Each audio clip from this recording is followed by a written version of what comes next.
Hello everyone, welcome back to my channel Maths by Sujit.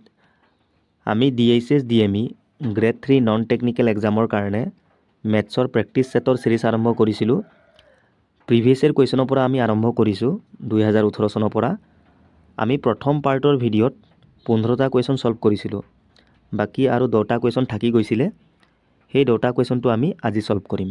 ঠিক আছে, তো আজিৰ প্ৰথম কুৱেশ্যনটো মানে 16 নম্বৰ কুৱেশ্যনটো, what is the value of this. ইয়াৰ মানটো আমি উলিয়াব লাগে। আমাক ৱাইৰ মানটো দিয়া আছে, তো ৱাইৰ ঠাইত আমি -2 পুট কৰিব লাগিব। ৱাই মানে কিমান? -2 এনেকৈ। ঠিক আছে, এতিয়া চোৱা 3 আৰু -2 এইটো পূৰণ হৈ আছে ন। সদায় নাম্বাৰবোৰ পূৰণ কৰাৰ আগত তোমালোকে চাইনৰ পূৰণ কৰিবা, চিনৰ। তাৰ পাছতহে নাম্বাৰ পূৰণ কৰোঁ, কাৰণ প্ৰথমে চাইনটো আহে, তাৰ পাছতে নাম্বাৰ আহে, হয়নে নহয়? 3ৰ আগত একো নাই মানে প্লাছ আছে, তো প্লাছে মাইনাছে মাইনাছ হ'ব। 3 আৰু 2 কিমান? 6। তো এই দুটা সলভ কৰি আমি -6 পালোঁ। এতিয়া এই ব্ৰেকেটটো চোৱা, এই 2টো এই -2 লগত পূৰণ হৈ আছে ন। তো ইয়াতো প্লাছ আছে, একো নাই মানে প্লাছে মাইনাছে মাইনাছ হ'ব। 2 2 কিমান? 4। তো -4 আহিব আৰু এফালে -7 এনেকৈ হ'ল। -3 এই ব্ৰেকেটটো সলভ কৰিলে কিমান আহিব চোৱা, -2 আৰু -4। মাইনাছে মাইনাছে প্লাছ, ইয়াতো মাইনাছ ইয়াতো মাইনাছ, সেইকাৰণে মাইনাছে আহিব। আৰু মাইনাছে মাইনাছে প্লাছ, তো 4 আৰু 2 কিমান? 6 হ'ব প্লাছ কৰিলে। আৰু এইফালে বাহিৰত কিমান? 63 হ'ল। এতিয়া এই ব্ৰেকেটটো সলভ কৰিলে কিমান? -11 আহিব। ঠিক আছে, আৰু এই -6টো পূৰণ হৈ আছে ইয়াৰ লগত, তো মাইনাছে মাইনাছে প্লাছ হৈ গ'ল। প্লাছটো আমি নিলিখোঁ আগত, তো 6 আৰু 11 কিমান? 66। আৰু এফালে চোৱা, এইটো পূৰণ হৈ আছে, মাইনাছে মাইনাছে প্লাছ হ'ব। 3 আৰু 6 কিমান? 18। আৰু এফালে -63 হ'ল। এতিয়া তোমালোকে এই দুটাও প্ৰথমে যোগ কৰিব পাৰা, বা এই দুটাও প্ৰথমে সলভ কৰিব পাৰা, বা 66 আৰু 63 এইটোও প্ৰথমে সলভ কৰিব পাৰা, নিজৰ কথা। এনচাৰ একেই আহিব, অকল আমি চিনবোৰ ধ্যান দিব লাগে। 66 - 63 কিমান আহিব? এইটো 3 নহ'ব জানো? ডাঙৰ আগত প্লাছ কাৰণে প্লাছতে আহিব এইটো। ঠিক আছে, এতিয়া এইটোও প্লাছ এইটোও প্লাছ, 18 আৰু 3 কিমান হ'ব যোগ কৰিলে? 21 হ'ব এনেকৈ। Option A. বা তোমালোকে প্ৰথমে এই দুটা যোগ কৰিব পাৰা, যোগ কৰিলে কিমান? 84 হ'ব। ইয়াৰ পৰা আমি মাইনাছ কৰিম 63। 4ৰ পৰা 3 গ'লে 1, 8ৰ পৰা 6 গ'লে 2। ঠিক আছে, এনেকৈ।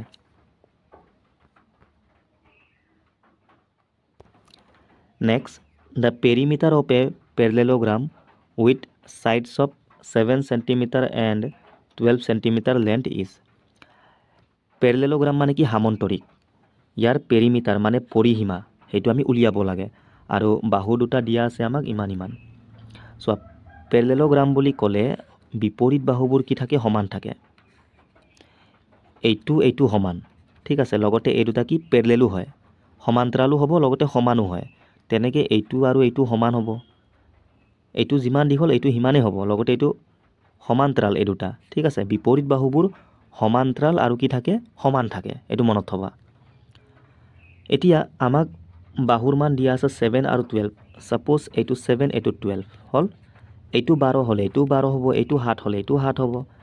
এতিয়া পেৰিমিটাৰ মানে কি? বাউণ্ডেৰী লেন্থ, মানে গোটেই বাহুবোৰ আমি যোগ কৰিলে আমাৰ পেৰিমিটাৰ আহি যাব। তো যোগ কৰা, 12 12 কিমান? 24 হ'ল। 7 7 কিমান? 14, 38 সেণ্টিমিটাৰ এনেকৈ। ঠিক আছে, বা তোমালোকে ফৰ্মুলা ইউজ কৰিব পাৰা। ৰেক্টেংগুলৰ পেৰিমিটাৰ ফৰ্মুলা কি আছিলে? 2 × L + B নহয় জানো, আয়ত ক্ষেত্ৰৰ? কাৰণ তাতো বিপৰীত বাহুবোৰ সমান থাকে, ইয়াৰ নিচিনাই, হয়নে নহয়? ছেম। তো সেইকাৰণে এইটো ফৰ্মুলা ইউজ কৰিব পাৰা তোমালোকে।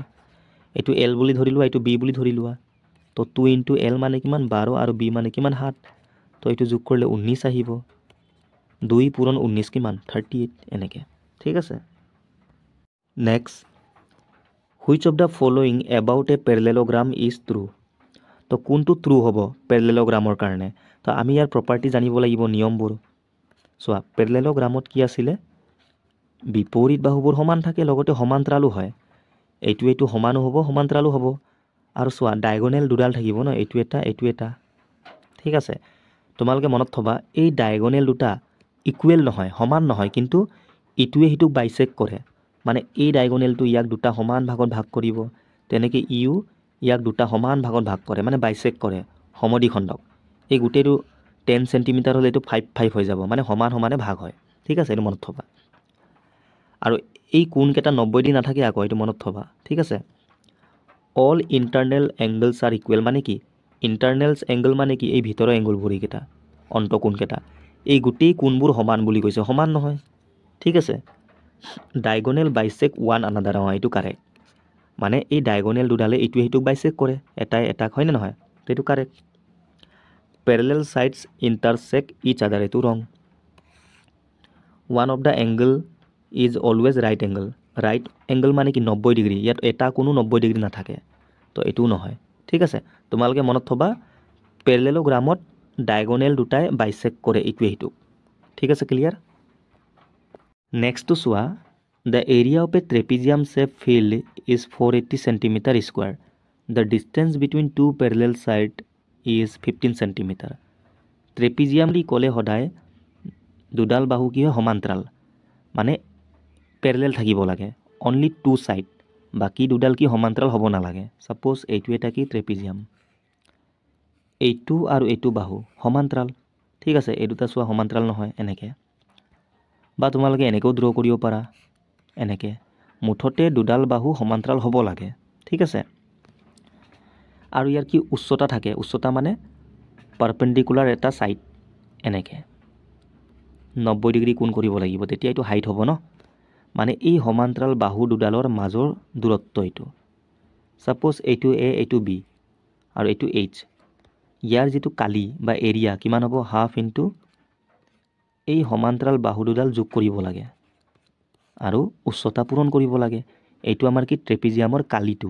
এৰিয়া ঠিক আছে ইয়াৰ মান দিয়া আছে প্ৰশ্নত সোৱা 480 এইটো এৰিয়া ন দিয়া আছে এতিয়া ডিসটেন্স বিটুইন টু প্যাৰালেল সাইড মানে এই সমান্তৰাল বাহু দুডালৰ মাজৰ দূৰত্ব কিমান 15 মানে হাইটটো দিয়া আছে 15 এইটো তো পুট কৰা আৰু ওৱান অফ দা প্যাৰালেল সাইড মানে এই সমান্তৰাল বাহু দুডালৰ এটা বাহু কিমান 20 সাপোজ এ এৰ মান 20 দিয়া আছে আমি পুট কৰিম ইয়াত এ মানে কিমান 20 আৰু বি টো আমি উলিয়াব লাগে আদাৰ প্যাৰালেল সাইডটো উলিয়াব লাগে ন আৰু উচ্চতা কিমান 15 জাস্ট পুট কৰা আৰু সলভ কৰা ঠিক আছে কটাকটি কৰিলে হল সোৱা সমান চিন আছে কাটিও পাৰো ন 15 পৰা 3 বাৰ যাব 15 3 গুণ 45 কিমান 3 থাকিলে 30 15 2 গুণ 30 এনেকে ঠিক আছে তো ইয়াত কি থাকিলে ওপৰত কি থাকিলে অকল 20 যোগ বি 1 টো লিখি লাভে নাই 20 প্লাস বি আৰু তলত কিমান 2 সমান এফালে কি থাকিলে 32 মানে 32/1 এনেকে ক'ব পাৰো আমি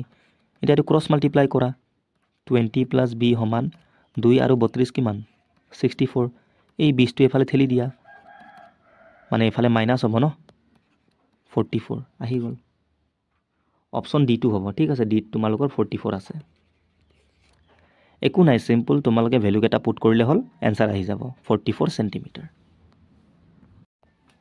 The area of a rhombus is 240 centimeter square মানে ৰম্বাসৰ কি এৰিয়া দিয়া আছে কালিটো and one of the diagonal is 16 centimeter ৰম্বাস বুলি ক'লে গোটেই বাহুবোৰ কি থাকে সমান থাকে ঠিক আছে অল সাইড ইকুৱেল থাকে দেখাত প্যাৰালেলোগ্ৰামৰ দৰে বাট প্যাৰালেলোগ্ৰামত কি আছিল only opposite sides R equal বিপৰীত বাহুবোৰ সমান ইয়াত আকৌ গোটেই বাহু সমান আৰু ডায়াগোনাল দুডাল থাকিব ইয়াকে আমি d1 আৰু d2 বুলি কওঁ ইয়াৰ যেটো এৰিয়া হেতু কি হয় half into d1 into d2 এটো তোমালোকে মনত থবা এতিয়া এৰিয়া দিয়া আছে আমাক কিমান 240 ৰম্বাসে এৰিয়া দিয়া আছে মানে ইয়াৰ মানটো দিয়া আছে আমাক ঠিক আছে আৰু এটা ডায়াগোনালৰ মান দিয়া আছে 16 আমি আনটো ডায়াগোনালৰ মানটো উলিয়াব লাগে তো পুট কৰিলে হল হাফ ইনটু ইয়াৰ মান দিয়া আছে কিমান 16 আমি d2ৰ মানটো উলিয়াব লাগে কটাকটি কৰিলে হল এতিয়া সোৱা 2 পৰা 16 8 বাৰ যাব আকৌ সমান চিন আছে কাটিও পাৰো 8 পৰা 24 3 বাৰ যায় এটা হইনো আছে লগাই দিয়া তো d2 কিমান 30 সেন্টিমিটার ঠিক আছে 21 নাম্বাৰটো ভালকে সোৱা an aquarium is in the form of a cuboid মানে কি আয়তীয় ঘনক হয় 3 ডাইমেনশনাল ফিগাৰৰ কোৱেশ্চন এটো লেন্থ ব্ৰেথ হাইট থাকিব আৰু ইয়াৰ কি থাকিব ভলিউম থাকিব মানে আয়তন এটা একুৱেৰিয়াম এটা আছে ইয়াৰ মানে ফৰ্ম মানে শেপটো কেনেকুৱা কিউবয়েড আকৃতিৰ তো ইয়াত মই ড্ৰ কৰি দিছো এইটো এটা কিউবইড ঠিক আছে তো এইটো হ'ল লেন্থ এইটো হ'ল ব্ৰেথ আৰু এইটো হাইট এইটো হাইট হ'ব ঠিক আছে এইটো কি হয় বি এইটো হাইট হ'ব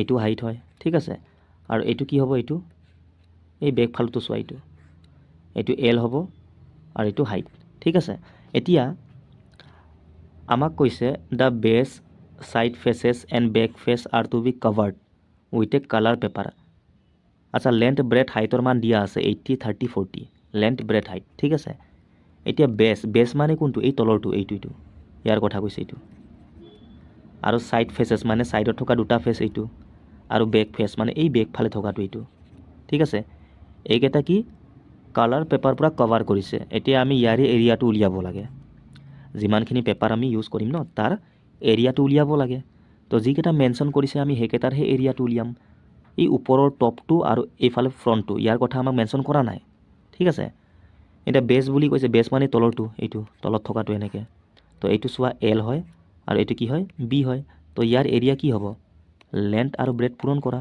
এল ইনটু বি হৈ গ'ল বেছটোৰ এৰিয়া কি হ'ব এল ইনটু বি এতিয়া সাইড ফেচ কেইটা চোৱা চেম এতিয়া এই ফিগাৰটো চোৱা ভালকৈ এইটো বি আৰু এইটো এইচ তো এৰিয়া কিমান বি ইনটু এইচ নহ'ব জানো এইটো চেম বি ইনটু এইচ দুবাৰ ইউজ কৰিম সেইকাৰণে 2 পূৰণ কৰিম কাৰণ ইয়াকো লৈছোঁ প্লাছ বেকটো চোৱা এইটো তলটো কি এল আছিলে আৰু এইটো হাইট তো কি হ'ব এল ইনটু এইচ নহ'ব জানো এৰিয়াটো হৈ গ'ল ভেলুকেইটা পুট কৰা এল মানে 80 বি মানে কিমান 30 প্লাছ 2 ইনটু বি মানে কিমান 30 আৰু এইচ মানে 40 প্লাছ এল মানে 80 আৰু এইচ মানে কিমান 40 এইটোৱে 8 3 গুণ কিমান 24 তো 2400 হ'ব 2 3 গুণ 6 6 4 গুণ 24 এইটো চেম 2400 8 4 গুণ 32 তো 3200 হ'ব এইটো যোগ কৰিলে হ'ল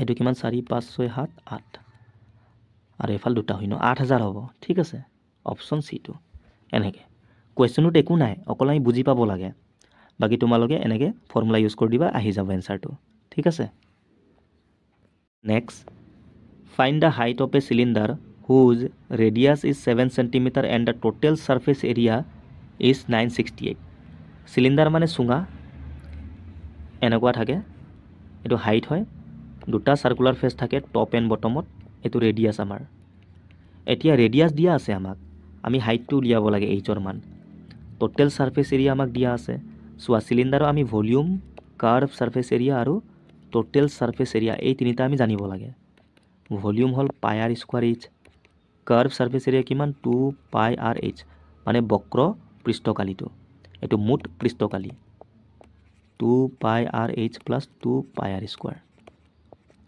মানে চোৱা কাৰ্ভ মানে এইটো নহয় জানো এইটো এটা চাৰ্কুলৰ চাৰ্কুমফাৰেঞ্চ মানে এই বাউণ্ডেৰী লাইন কিমান 2 পাই আৰ হয়নে নহয় এতিয়া ইয়াকে চোৱা এইচ হাইটলৈকে উঠাই দিছে সেইকাৰণে 2 পাই আৰ ইনটু এইচ আৰু টোটেল ছাৰ্ফেচ এৰিয়া মানে গোটেইটো কাৰ্ভটো আহিবই লগতে এই চাৰ্কুল দুটাৰো আহিব ন পাই আৰ স্কোৱাৰ সেইকাৰণে 2 পাই আৰ স্কোৱাৰ ঠিক আছে আৰু চোৱা ইয়াক আমি এনেকৈও লিখিব পাৰোঁ 2 পাই আৰ কমন হৈ আছে ন তো ইয়াত কি থাকিলে এইচ থাকিলে আৰু ইয়াত এটা আৰ থাকি গ'ল তো এনেকৈ আমি লিখিব পাৰোঁ টোটেল ছাৰ্ফেচ এৰিয়াটো ঠিক আছে হ'ল এইকেইটা আমি জানিব লাগে এতিয়া আমাক টোটেল ছাৰ্ফেচ এৰিয়া দিয়া আছে মানে 2 pi r into h plus r ইয়াৰ মান দিয়া আছে 968 এতিয়া এই 2ৰ পৰা তোমালোকে এইটো কাটি লোৱা 2 4 গুণ 8 16 হৈ গ'ল 2 8 গুণ 16 2 4 গুণ 8 পাই মানে কিমান 22/7 আৰ মানে দিয়া আছে কিমান 7 আৰু এফালে এইচ প্লাছ আৰ মানে কিমান 7 সমান 484 হৈ গ'ল 7 7 কাটি গ'ল আৰু 22ৰ পৰা এইটো কাটি দিয়া কেইবাৰ যাব প্ৰথমে দুবাৰ যাব 22 2 জাৰ 44 4 থাকিলে আকৌ 44 আকৌ দুবাৰ যাব তো এইফালে এইচ প্লাছ 7 আৰু এইফালে 22 থাকিলে তো এইচৰ মান কিমান 70 এইফালে ঠেলি দিয়া মাইনাছ হ'ব নহ'ব 15 এনেকৈ ঠিক আছে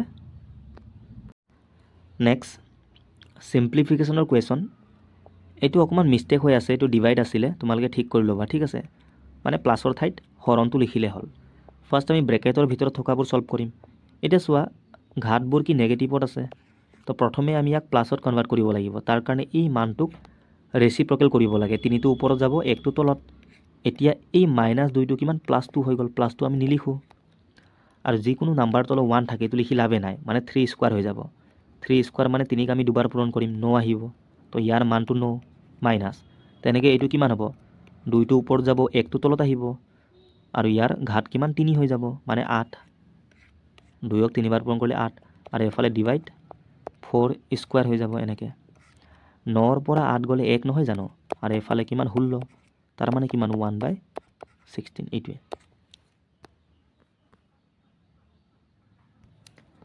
what is the value of m? এইটো আমাক দিয়া আছে, ইয়াৰ পৰা আমি m ৰ মানটো উলিয়াব লাগে। এতিয়া যেতিয়াও বেছ ছেম ছেম থাকে আৰু যদি পূৰণ হৈ থাকে, ঠিক আছে, সদায় এই ঘাতবোৰ কি হয় যোগ কৰিব লাগে তোমালোকে। ছাপ'জ এৰ ঘাত m আৰু এৰ ঘাত n, বেছ ছেম ছেম, ঘাতকেইটা আমি কি কৰিম প্লাছ কৰিম। তো এটা লিখি ল'বা তোমালোকে বেছটো, আৰু m আৰু nটো কি প্লাছ হৈ যাব এনেকৈ, ঠিক আছে। আৰু ছাপ'জ বেছ যদি ছেম ছেম থাকে, ইয়াৰ ঘাতটো m ইয়াৰ n, বেছ ছেম ছেম হ'লে এই ঘাতবোৰো কি সমান হৈ যায়, মানে mটো কাৰ সমান হ'ব, nৰ, এনেকৈ, ঠিক আছে। তো ইয়াত চোৱা এইটো পূৰণ হৈ আছে, তো -3টো আমি লিখিম, ঘাতবোৰ যোগ হ'ব, m + 1 আৰু +5, তো m + 6 নহ'ব জানো, আৰু এফালে -3, ইয়াৰ ঘাত কিমান 7। এটা বেছ ছেম ছেম, তো এই ঘাতবোৰ ইকুৱেল হৈ যাব, m + 6 = 7। তো m ৰ মান কিমান, এই +6টো এফালে ঠেলি দিয়া, -6 মানে 1 হ'ব। বা আমি ক'ব পাৰোঁ চোৱা এনেকৈও, এই দুটা প্লাছ কৰি আমি 7 পাব লাগে, তো m ৰ ঠাইত আমি 1 পুট কৰিম ন, 6 আৰু 1 7, এনেকুৱা আমি ক'ব পাৰোঁ, ঠিক আছে। এইটো আমাৰ লাষ্ট কুৱেশ্যন আজিৰ। মাছ অফ আৰ্থ ইজ 5.97 × 10⁻24 kg আৰু মুনৰ মাছ দিয়া আছে ইমান। টোটেল মাছটো উলিয়াব লাগে, টোটেল মানে কি, যোগফল, আমি যোগ কৰিব লাগিব। 5.97 × 10⁻24 প্লাছ 7.35 × 10⁻22। এতিয়া ভালকৈ চোৱা, 10ৰ ঘাত ইয়াত 24, ইয়াত 22, তো 22টো কমন হৈ আছে, সেইকাৰণে মই কমন লৈ ল'ম, ঠিক আছে। ইয়াত কিমান থাকিলে 5.97 × 24টাৰ পৰা মই 22টা লৈ ল'লোঁ, তো কিমান থাকিলে 10, দুটা থাকিব, হয়নে নহয়, প্লাছ এইটো মই লৈ ল'লোঁ, অকল কি থাকিব 7.35 এনেকৈ। 10 স্কোৱাৰ মানে কি, 10ক দুবাৰ পূৰণ কৰিম, মানে 100 নহয় জানো এইটো। এতিয়া এই পইণ্টটো গুচালে তলত দুটা শূন্য আহিব, মানে 100 আহি যাব, এইটো কাটি যাব ন, ছেম ছেম। তো ইয়াত কি থাকিলে 10⁻22 ব্ৰেকেট 597, ইয়াত পইণ্টটো নাই আৰু এফালে 7.35, এইটো আমি প্লাছ কৰিব লাগে। তো প্লাছ কৰিলে কিমান আহিব 597, পইণ্টটো আমি সমানকৈ পাতিব লাগে। ইয়াত পইণ্ট নাই মানে সদায় লাষ্টত থাকে, যিকোনো নাম্বাৰৰ যদি পইণ্ট নাথাকে সদায় লাষ্টত তোমালোকে পইণ্টটো দিবা, ঠিক আছে। 7.35 এনেকৈ, পইণ্টটো সমান হ'লে হ'ল। ইয়াত একো নাই মানে শূন্য, এতিয়া যোগ কৰিলে কিমান, এইটো 3 5 আৰু এফালে 7 7 14, 1 থাকিলে 9 1 10, আকৌ 1 থাকিলে 5 1 6, 604.35, এইটো ইনটু হৈ আছে 10⁻22। তো অপশ্যনটো চোৱা, প্ৰথমে এনেকৈ আছে নেকি, প্ৰথম অপশ্যনটো চোৱা মিলি গ'ল ন পুৰা, তাৰমানে এইটোৱে আমাৰ কাৰেক্ট এনচাৰ, বাকী চাই লাভ নাই আৰু এনেকৈ, ঠিক আছে। বাকী বহুত নিয়ম আছে, মই জাষ্ট কমন ল'লোঁ, ওলাই গ'ল এনচাৰটো। তো এইকেইটাই আছিলে 2018 চনৰ পেপাৰ আছিলে এইটো, DHS গ্ৰেড 3, টোটেল 25টা কুৱেশ্যন আছিলে। বাট এতিয়া তোমালোকৰ ইমান কুৱেশ্যন নাথাকিব, 50 কুৱেশ্যনৰ মানে এক্সাম হয়, মেথছৰ কুৱেশ্যন 10টামান থাকিব, ঠিক আছে। বাকী তোমালোকে যিমান পাৰা প্ৰিভিয়াছ ইয়েৰ কুৱেশ্যনবোৰ প্ৰেক্টিছ কৰিবা। নেক্সট ভিডিঅ'ত আমি আকৌ লগ পাম। থেংক ইউ, বাই।